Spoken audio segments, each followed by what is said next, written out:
Sometimes a man's best friends are the ones who speak for him when he isn't there to praise himself or explain a mistake. When a brim tips and a door swings shut, that's when tongues decide if they're polishing your name or digging your grave. Rafe Calder blessed the day he stepped onto that westbound car after a grinding business trip, because on that rattling ribbon of iron, he received the finest gift a stranger can give. A fair word spoken for a man who wasn't there to defend himself.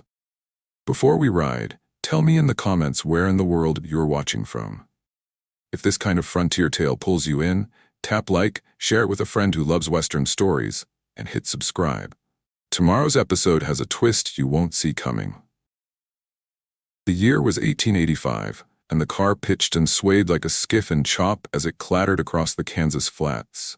Steel sang against steel in a relentless cadence, the new heartbeat of a nation stretching west. Cold smoke braided through the open sash windows, tangling with sweat, leather, and the discreet nip of whiskey from pocket flasks. Women in travel-worn calico fluttered fans improvised from broadsides and train tickets. Cowboys sank low beneath dust-dark brims. The benches were tight with humanity and intention. Miners limping back to claims, gamblers chasing a fickle luck, families clinging to dreams, and folks running from the past with quiet urgency. Near the front, a conversation bloomed like a bruise. What began as harmless chatter swollen with the small arrogance of idleness turned mean in a hurry, as talk will, given too much time and not enough sense. "I tell you true, that Rafe Calder's a bad ledger in boots," announced Burke Harlan, a butcher-fingered merchant with red cheeks and soft palms untouched by a plow handle. He pitched his voice for an audience. "Got a reputation from Denver to the Great Salt." Finn Dorset, pale, bird-boned, the kind of bookkeeper whose fingers twitched like counting beads even in sleep, leaned forward, hungry to contribute. Mean as a short-tempered rattler, tosses men aside if they can't match his pace.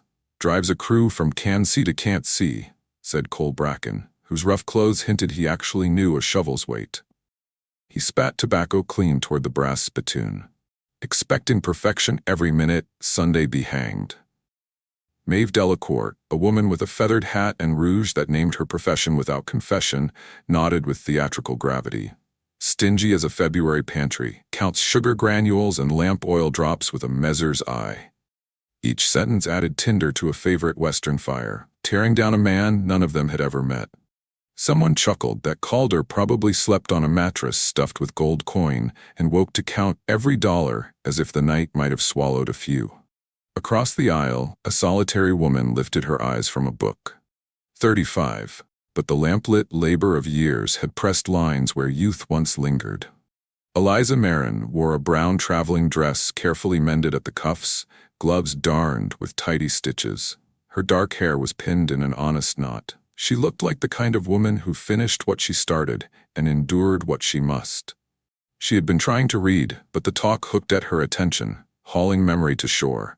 Small-town parlors where envy and sanctimony danced as partners, sewing rooms where gossip sharpened its scissors on reputations. Finn lowered his voice to a conspirator's rasp. "Heard it in Denver. Calder sacked a man for stealing an extra biscuit. Tossed him out midwinter. No back pay, no reference." "Wouldn't surprise me," Maeve breathed. "Men like that forget hunger once coin stacks high." Cole smacked his lips. "Likely weighs the bread loaves. Heaven forbid a cook is generous." Their laughter was the brittle kind, pleasure thinned with spite. That was when Eliza spoke. She did not raise her voice, yet the sound traveled, clean and steady as a bell. "Only the one who sweated for his money knows what it costs," she said. "Fools spend freely because they've never bled for a coin." Silence fell hard.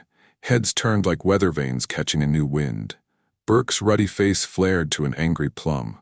Finn pinched his mustache with sticky fingers. Maeve's painted mouth opened and shut, a fish-tasting air. Eliza closed her book on one finger, gaze level. "You all sit warm and fed, traveling at your ease, and poison the car with talk of a man you've never met. If he's guilty, let fact carry the verdict, not your pleasure at the thought." That finished it. The car hushed so thoroughly, the only sound was the rhythmic clacking and the far-off, lonely cry of the whistle. What none of them knew, what even Eliza could not guess, was that Rafe Calder sat in the dim back corner, hat brim shadowing eyes the color of hard winter sky, broad hands resting easy on his knees. He was returning from Chicago, where words wore satin while intentions hid razors. At 42, thick-shouldered and iron-backed, he was carved with the lines of a man who had bargained with weather and men and ore, and learned that smiles can be weapons. He had grown used to strangers' poison. Wealth draws envy the way a spring draws thirsty cattle. But a stranger defending him because fairness demanded it, that struck like a hammer on a live vein. He studied Eliza, strong features, plain dress, posture upright as conscience. Not fashionable, no. But something in the way she occupied her own space, quiet, definite, spoke of character that had been tested and did not crack. Rafe rose. His boots thudded the planks, each step a metronome for the waiting hush. Eyes followed him as he moved down the narrow aisle. He stopped beside her bench, removed his hat, and inclined his head. "Ma'am," he said calmly, "I'm Rafe Calder." Gasps fretted through the car like steam escaping a seal. Burke made a choking sound. Maeve pressed gloved fingers to her throat. Finn shrank, desperate to be upholstery. Eliza merely lifted her eyes and nodded as if she had expected nothing less from the shape of the day. "Mr. Calder," she said. He tried to read fear in her face and found none. He tried to locate calculation and found only clarity. "I owe you thanks," he said. A stranger speaking fair, rare as rain in August. "I spoke what seemed true," she answered, and grew tired of the smell of meanness. Her honesty hit harder than any strike he'd ever opened. He glanced around. The earlier chorus of judges were suddenly solemn students. When his gaze returned to Eliza, hope, cautious, unfamiliar, stirred where only resignation had lived. The rocking of the car pulled her mind like thread through a needle, back through days that had deposited her here. 4 mornings ago, she had stood in the cramped back room of Elm & Son Tailoring in Cedar Rapids, thumbs bruised with pricks and fabric dust. Mrs. Elm loved deadlines like a cat loves cream. 6 wedding dresses by sunrise. The needle slipped, and a ribbon of blood traced her thumb. She pressed it to her apron and looked around her prison of muslin towers, breath heavy with sizing. "Eliza!" came the shout from the front. "Mrs. Henderson's here for the fitting. And mind you, not a pucker or she'll go to Morrison's." 35 years old, Eliza had bled youth into other women's gowns, stitching joy she would never wear. On the walk home that night, her mother's old farm saying returned like a lantern in fog. A goat won't sell if it's never shown at market. Crude, perhaps, but true as scripture. She had been waiting for life to change. Life, it seemed, was waiting on her. The next day, she surrendered her thimble and meager pay with a goodbye. Mrs. Elm's mouth curled like a hook. "You'll be back. Women your age don't have choices." Eliza counted out $3.40 for 2 weeks of 14-hour days, slipped the coins into a reticule beside her savings, and walked out into a sky so bright it felt like a door. At the depot, a clerk with ink-stained fingers tried to talk her out of the Western Territories. Rough country, bandits, questionable prospects, but she was unbendable as a new blade. She kept hearing a name whispered when people talked of opportunity without questions asked. Rafe Calder of Copper Ridge, Colorado. Mine owner, hard but fair. He hires cooks, clerks, housekeepers, the clerk said, skeptical but honest. Pays better than most. A one-way ticket to Copper Ridge cost $18, half her savings. She bought it anyway, deciding a woman either shows up for her own fate or lies down under it. And now Rafe Calder was standing at her bench seat with his hat in his hand. "If it isn't forward," Rafe asked softly, aware of the ears around them, "what takes you west, miss?" "Eliza Marin," she supplied. "And I suppose I'm seeking what everyone hopes to find, better than what I've been living." "What are you leaving behind?" His tone gentled. She glanced at the car's eavesdroppers and chose simple truth. 7 years of sowing other people's happiness while mine gathered dust. He looked at her as if recognizing a pain he understood by flavor, if not by recipe. "When we stop at the next station," he said, lowering his voice further, "might I ask a word in private?" A murmur rippled through the benches like wind through barley. "That would be acceptable," she said, cheeks warm. When the train groaned into Dodge City under a lowering sun, they stepped into a market of noise and hustle. Rafe guided her to the depot restaurant, a modest room where checkered cloths tried to civilize the clatter. He chose a corner. Up close, Eliza saw a face leathered by weather. seamed by responsibility. His hands held the map of old work, scars that mine money doesn't erase. His eyes were bright with perception and shadowed by disappointments a ledger couldn't balance. "I'll be plain," he said once the coffee arrived. "Pretty words hide ugly intentions." "I prefer plain," Eliza replied. "What you did in that car, speaking for a stranger when silence would have cost you nothing, told me something money can't buy. I'm 42. The house is quiet. Business is loud.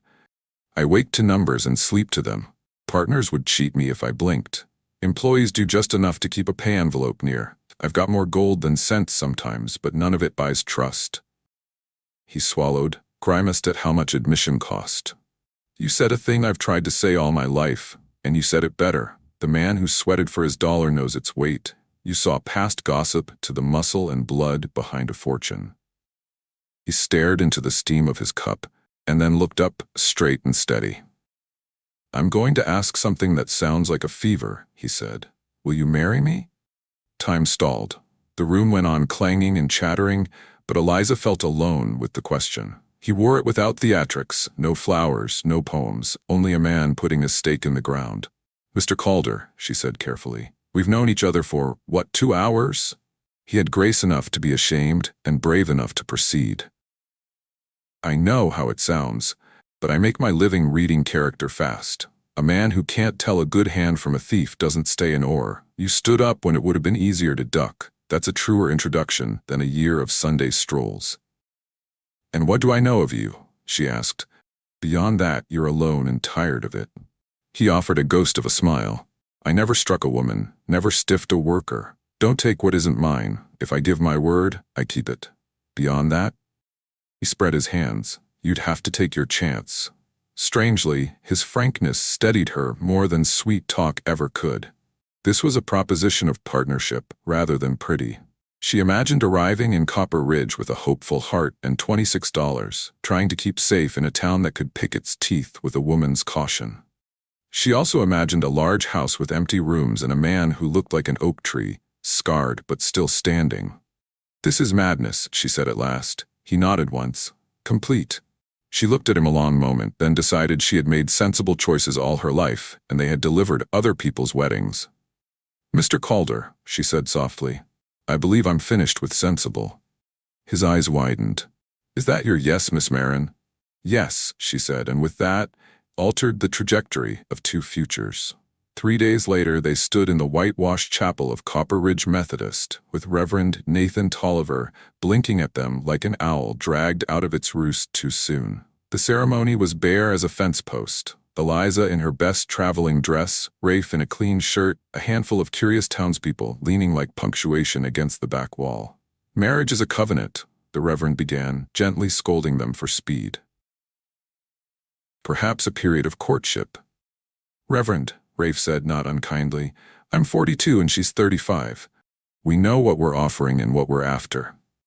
They spoke their vows like 2 people signing an agreement they intended to honor. When the Reverend pronounced them, they shook hands before they realized they ought to kiss. Even so, Eliza felt a pull in her chest, a line thrown between 2 solitary shores. Word outpaced them. By the time they reached the door, whispers braided into verdicts. Thora Galbraith, the banker's wife, stood with a bouquet of stern women on the steps, faces arranged to express shock and moral hygiene. "Well," Thora announced, "marrying a stranger after 3 days. What sort of woman accepts such a proposition?" "The sort that sees the bottom of a coin purse," sniffed Callie Branagh, the doctor's wife. "Plain as a plank and past her prime." Vera Colton, who sold hats and tails, nodded like a judge, satisfied with her own sentence. "She'll have him in the ground before winter and run to San Francisco with the spoils." Eliza heard every word, kept her chin at the exact height of dignity, and walked past on Rafe's arm.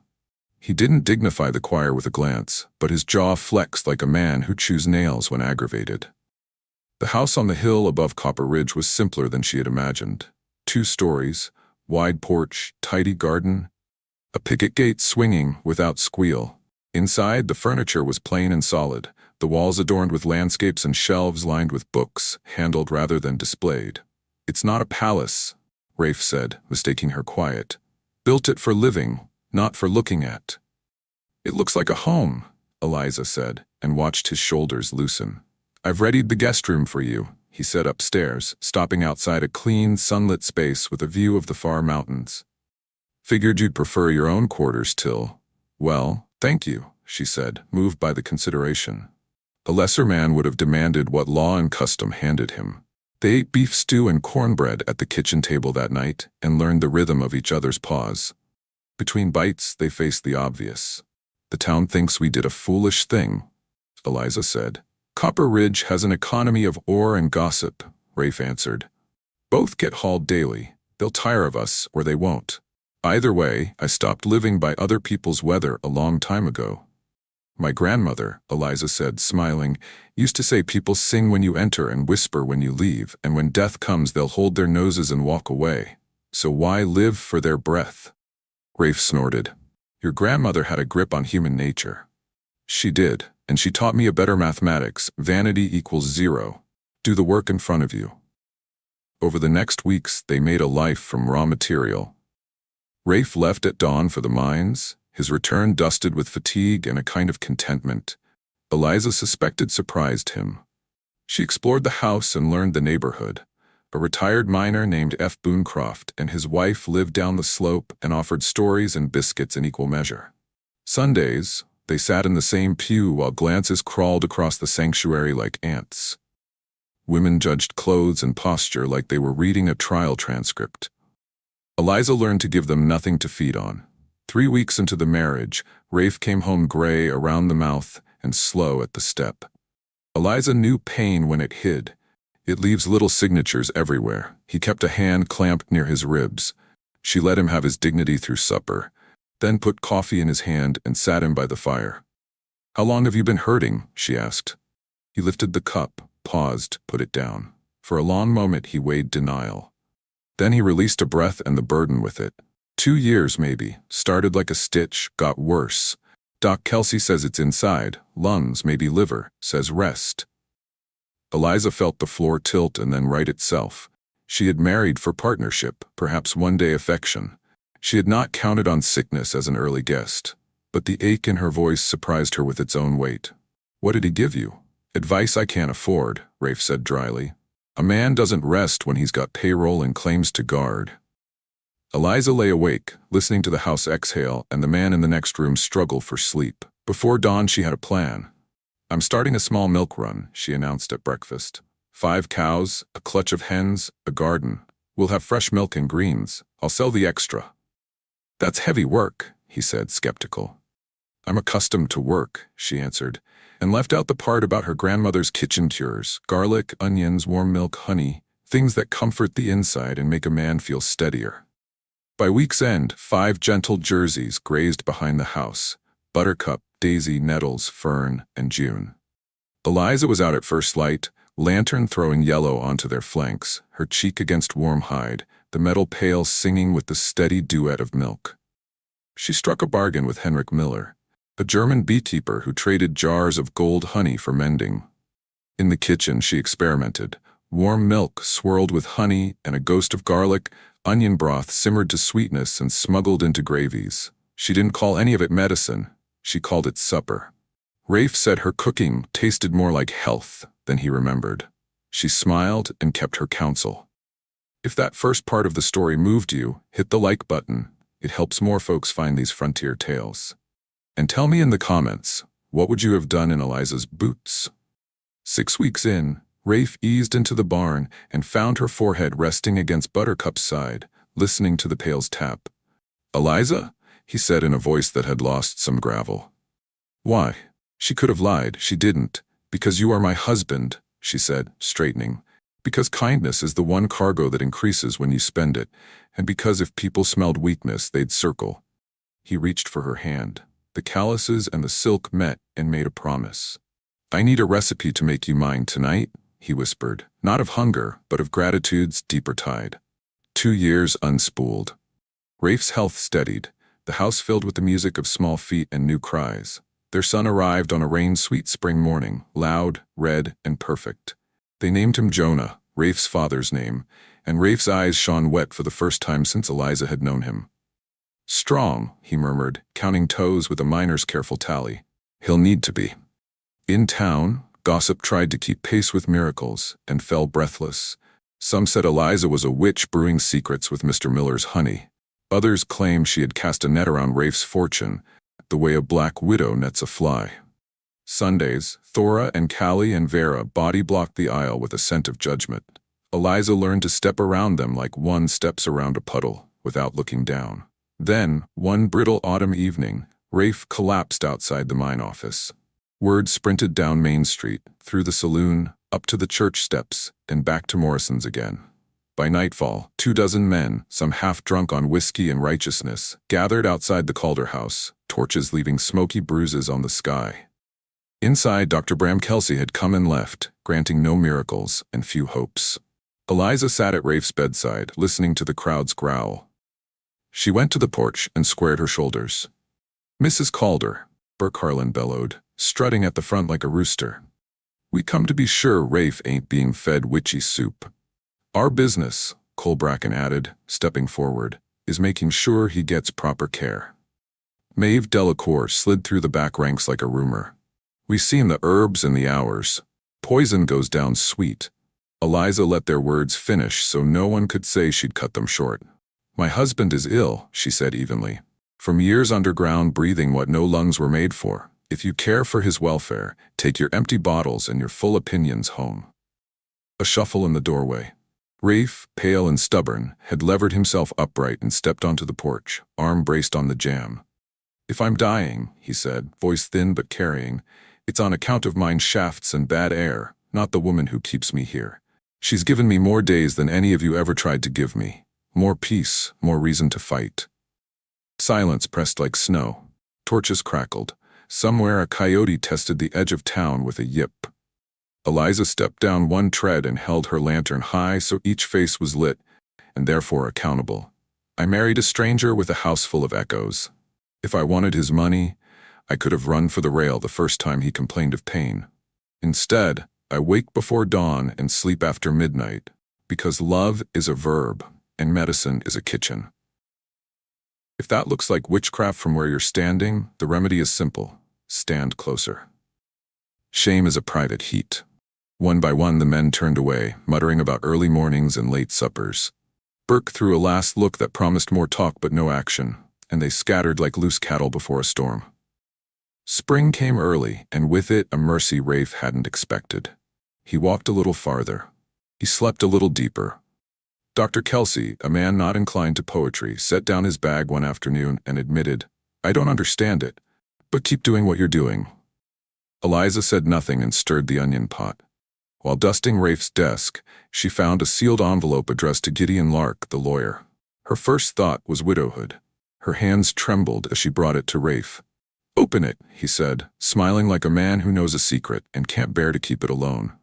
Inside, estate documents drafted before she came, and in the margin his careful hand had written a line that clipped Eliza at the knees. "At last, I was wrong about human nature. She is my cure, even if death still takes me. Everything I have is hers, by right of loyalty, not law." "When?" she asked. "The morning after the train," he said. "You spoke without knowing I was there. A man good at ore recognizes a true vein when he sees it." Rafe lived 15 more years, long enough to teach Jonah how to set a fence line, how to look a man in the eye and tell the truth, how to count a payroll and still sleep. Long enough to see Copper Ridge lay a second street and a new schoolhouse. When he died in winter, it was in the house Eliza had filled and in the bed they had learned to share without fanfare.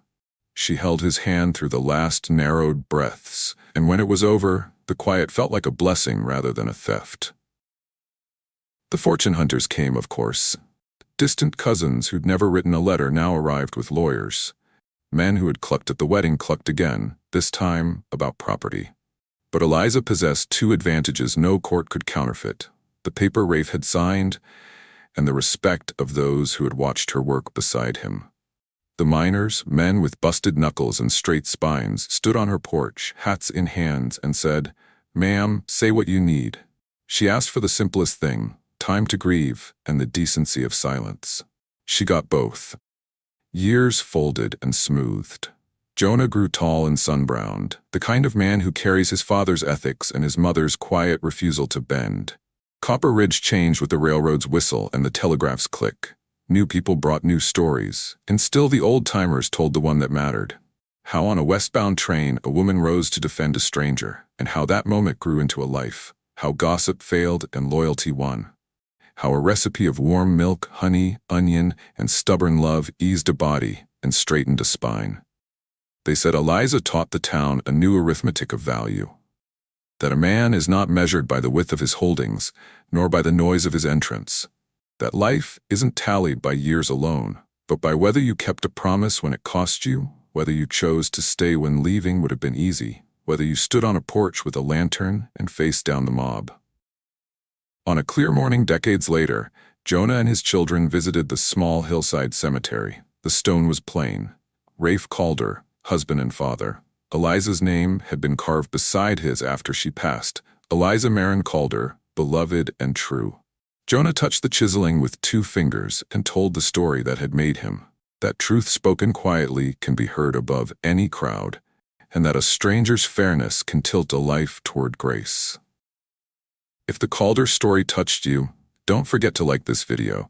It truly helps our little Western corner grow. Share it with someone who believes loyalty still matters. And subscribe with notifications on so you don't miss tomorrow's episode. We've got a frontier mystery with a reveal in the last minute that you won't see coming. As for Copper Ridge, the town learned, slowly, stubbornly, that a man's worth is not his ore, and a woman's worth is not her face. It is the ledger of their choices. Who they defended when it was unfashionable, who they fed when there wasn't enough, who they married when fear said wait, and how they loved when storms leaned hard against the door. Rafe and Eliza's account stood full to the brim, and in that accounting, they were rich beyond any assay office's capacity to weigh. Thanks for riding. Tell me where you're tuning in from in the comments and drop a single word that sums this story up for you. Mine? Steadfast. See you tomorrow on the next trail.